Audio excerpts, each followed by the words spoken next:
we're gonna change this segment up a little bit. We're gonna ask you for your top 5 hip hop of all time, and then top 5 R&B.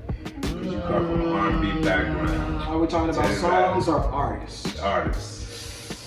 So top 5 rappers, top 5 R&B songs. Yeah. Man, y'all suck. Y'all make this hard. They don't have to be in any order though, you know. Just one, you know.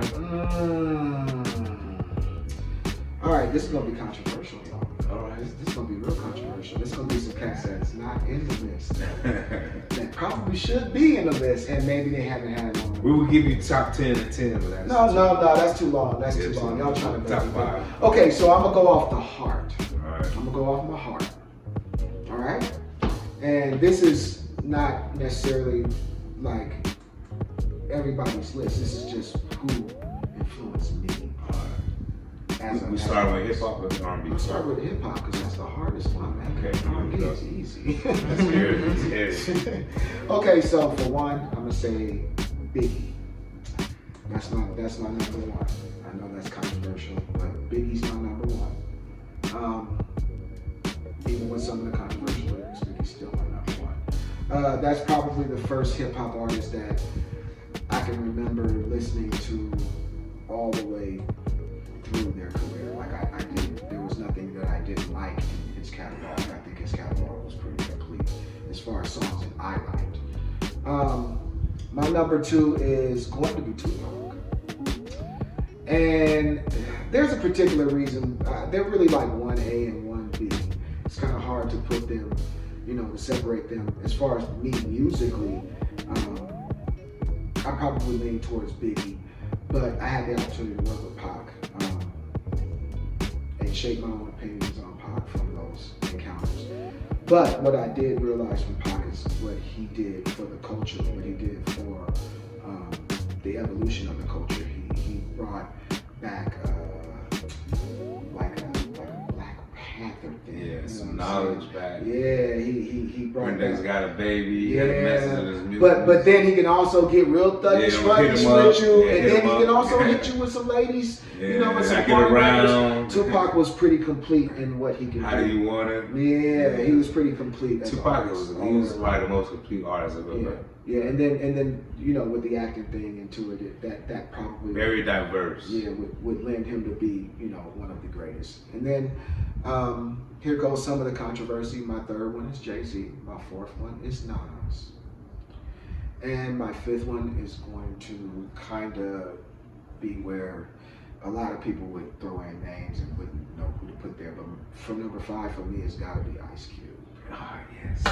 It's got to be. That's a solid top 5. That's a solid top 5. Them, for sure, the first 4 is usually the debate. That's the debate. You always got Jay-Z and Nas, and then Pac and Biggie always compete with that. So you got the good. Cube. That's pretty spot on. And the reason why I say Cube is because when I was growing up, I listened to. Well, I grew up in Pomona, so Above the Law was always on my playlist. Yeah. Shout out to my boy Cocaine. Cocaine was always on my playlist. I listened to a lot of the cats in Pomona, Sugar Free. Those are guys that I admired outside of rap. I got to actually meet these guys and know these guys outside of rap. Matter of fact, Cocaine I went to high school with, so that's my buddy outside of rap, outside of the industry.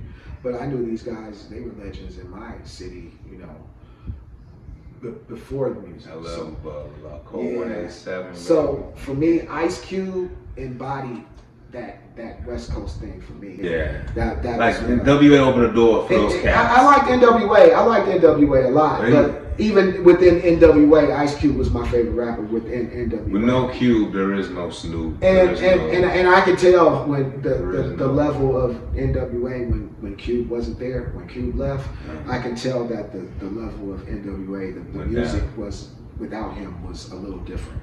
So, and then that rounds out really my top 5. I can't.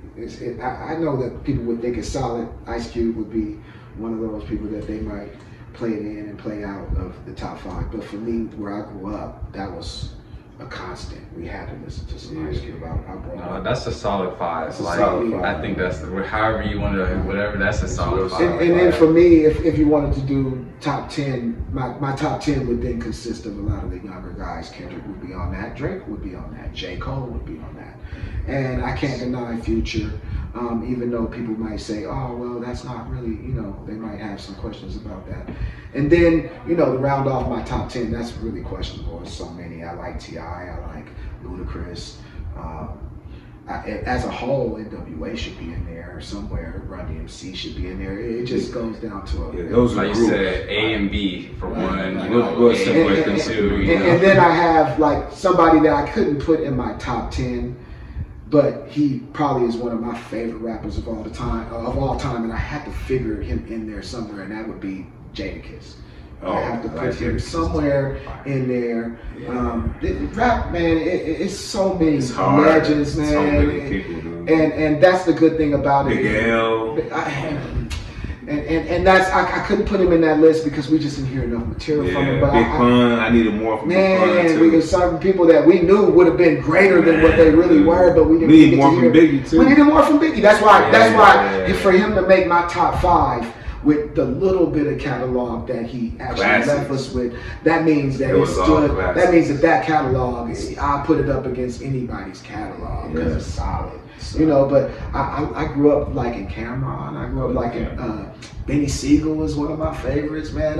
When Rock La Familia was doing their thing, Raz-Kaz is one of my favorites. Hey, I've done mixes for Raz-Kaz, man. Raz-Kaz is off the chain. I also like some of the underground artists in LA. Oh man, how could you knock Wu-Tang in?